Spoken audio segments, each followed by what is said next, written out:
बुद्ध के संग सबके लिए खुले रहते थे। सब उनके शिष्य बनना चाहते थे। कुछ लोगों को बुद्ध सीधे अपने संघ में शामिल कर लेते थे, तो कुछ को कहते थे तुम एक दिन रात के लिए शमशान में जाकर रहो। इसी प्रकार एक व्यक्ति बुद्ध के पास आया और कहा, मुझे अपना शिष्य बनाए। बुद्ध ने उस व्यक्ति से कहा, तुम्हें मेरा शिष्य बनने के लिए एक दिन पूरा शमशान में बिताना होगा और तुम वहां जो भी सीखोगे मुझे आकर बताना होगा। उसके बाद ही तुम संघ में शामिल हो पाओगे। वो व्यक्ति ये सुन घबरा गया। उसने बुद्ध से कहा, दिन में तो ठीक है, लेकिन रात में शमशान में रहना खतरनाक है। बुद्ध ने कहा, कैसा खतरा? व्यक्ति ने कहा, वहां भूत प्रेत होंगे, वो मुझे पकड़ लेंगे। बुद्ध ने कहा, क्या तुमने भूत प्रेत देखे हैं? व्यक्ति ने कहा, नहीं, पर मैंने सुना बहुत है और कुछ लोगों को देखा है जिनमें भूत आ जाते हैं, वो अजीब अजीब हरकत करते हैं। तब बुद्ध ने कहा, तो तुम्हारे पास ये सुनहरा अवसर है ये जानने का कि भूत प्रेत होते हैं या नहीं। तुम वहां एक दिन और एक रात गुजारो और फिर विश्लेषण करके बताना कि भूत प्रेत होते हैं या नहीं। अगर तुम्हें वो मिल जाएं, तो तुम उनका विश्लेषण करना कि वो कैसे होते हैं, और अगर नहीं मिले तो तुम ये भी जान पाओगे कि वो नहीं होते। तुम घबराना मत, वहां जो भी घटना होगी तुम मुझे उसे आकर बताना। व्यक्ति ने कहा, ठीक है गुरुदेव, अगर आप चाहते हैं तो एक पूरा दिन और रात मैं शमशान में गुजार लूंगा। बुद्ध ने कहा, ठीक है, अभी तुम आश्रम में आराम करो और कल सुबह ही शमशान के लिए निकल जाना। बुद्ध ने अपने 4 शिष्यों को कहा कि वो व्यक्ति कल शमशान जाएगा, तुम उसके पीछे जाना और उस पर नजर रखना, उसका ध्यान रखना, पर याद रहे उसे ये बात पता ना चले कि तुम उसके पीछे गए हो। अगले दिन वो व्यक्ति बुद्ध के पास गया और बोला, जैसा आपने कहा था मैं शमशान के लिए निकल रहा हूं। बुद्ध ने उस व्यक्ति से कहा, ठीक है, अब तुम जा सकते हो। वो व्यक्ति शमशान गया। अगले दिन वो व्यक्ति बुद्ध के पास आया। बुद्ध उसे देख मुस्कुराए और बोले कि तुमने एक पूरा दिन पूरी रात वहां गुजारी, तुमने क्या देखा और सीखा? व्यक्ति ने कहा, मैं वहां सुबह सुबह गया। कुछ देर बाद मैंने देखा कि कुछ लोग एक अर्थी लेकर आ रहे हैं। कुछ लोग सामान्य थे तो कुछ लोग बेहद खुश थे। वो कह रहे थे कि उस व्यक्ति ने अच्छे कर्म किए हैं, ये बहुत किस्मत वाला है। उस बुजुर्ग के बेटे ने अपने पिता की चिता को अग्नि दी। वो कुछ देर वहां खड़ा रहा। उसके बाद एक एक करके सब लोग जाने लगे। थोड़ी देर बाद वहां 2 और अर्थी आई, जिसमें एक अर्थी किसी अमीर व्यक्ति की थी जो बहुत सजी धजी थी, उसमें बहुत सारे लोग थे, जबकि दूसरी किसी गरीब व्यक्ति की थी जो बेहद साधारण थी, उसमें कुछ ही लोग थे। अमीर व्यक्ति की चिता चंदन की लकड़ी पर जलाई गई, जबकि गरीब व्यक्ति की साधारण लकड़ी से।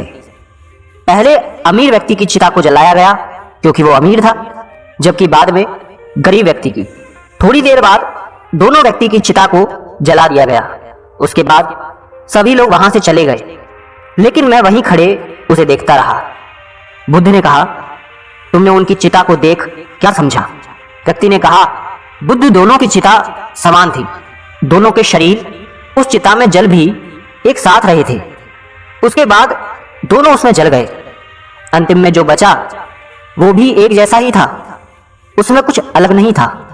हे बुद्ध, उसके बाद वहां एक स्त्री की अर्थी आई। उस स्त्री का पति बहुत दुखी था और वहां आए सभी लोग भी काफी दुखी थे। वो सभी उसके पति को सांत्वना दे रहे थे। हे बुद्ध, उसमें मैंने देखा कि बहुत लोग काफी ज्ञानी थे। वो ज्ञान की बातें कर रहे थे। वो सब महाज्ञानी कह रहे थे कि यहां तो एक दिन सबको आना ही है। जीवन हमें ज्ञानता और परोपकार से जीना चाहिए। किसी को कभी भी कष्ट नहीं देना चाहिए।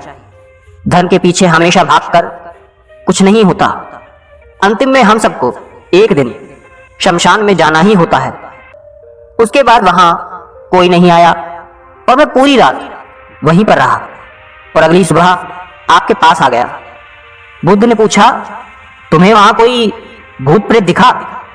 व्यक्ति ने कहा, नहीं, मुझे वहां कोई भूत प्रेत नहीं दिखा। पूरी रात मैं अपने आप से डरता रहा, पत्तों से डरता रहा, जानवरों की आवाजों से डरता रहा, लेकिन पूरी रात में मुझे कोई भी भूत प्रेत नजर नहीं आए। बुद्ध ने उस व्यक्ति से कहा, ठीक है, अब तुम जाओ और आश्रम में आराम करो। कल फिर एक दिन और पूरी रात तुम्हें शमशान में बिताना होगा।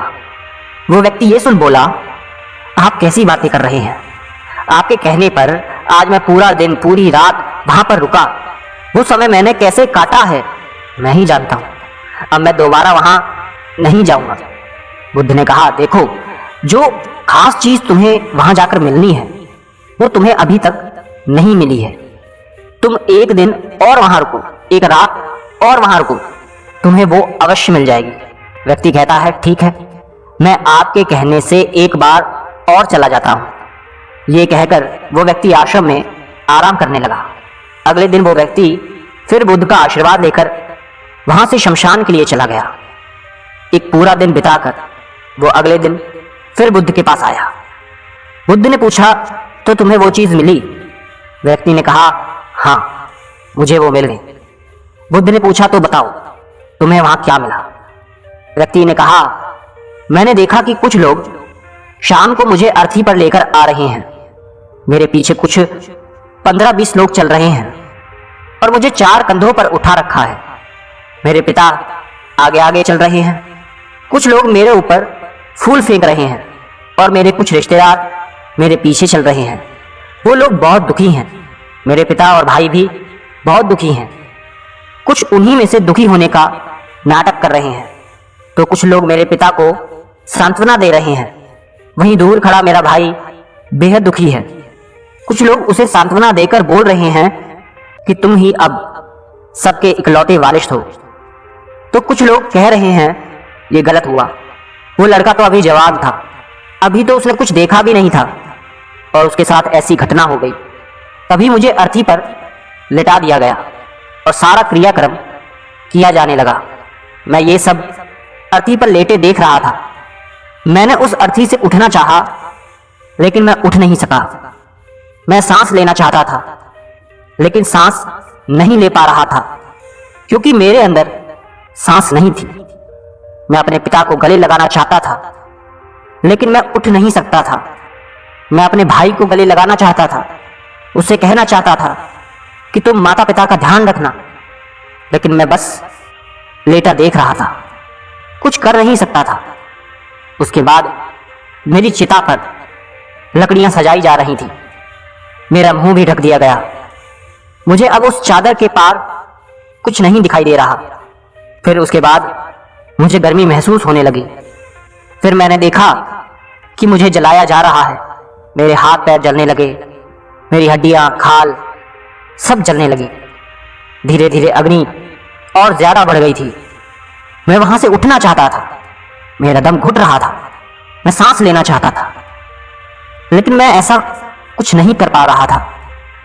मैं उस अग्नि में पूरी तरह खो गया।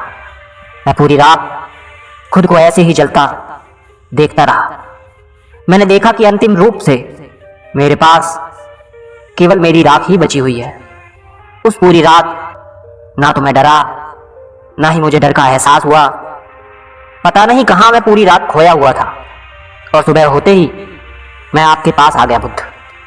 बुद्ध मुस्कुराए और बोले कि अब तुम संघ में शामिल हो सकते हो, और वास्तव में ध्यान और ज्ञान होने के लिए ध्यान का बीज अंदर होना बहुत जरूरी है। वो बीज तुम्हें वहां कल रात मिला, जब तुमने जाना कि वहां सब कुछ नश्वर है। इस दुनिया में सभी व्यक्ति शमशान में जाने के बाद ये तो देख लेते हैं कि सभी को वहां जाना है, लेकिन जैसे ही वहां से बाहर निकलते हैं वो ये सब भूल जाते हैं और फिर अपनी जिंदगी वैसे ही जीते हैं, वैसे ही कर्म करते हैं, वैसे ही अधर्म करते हैं, वैसे ही लालच करते हैं और वैसे ही क्रूरता दिखाते हैं। और जैसे ही शमशान में जाते हैं सब धार्मिक हो जाते हैं।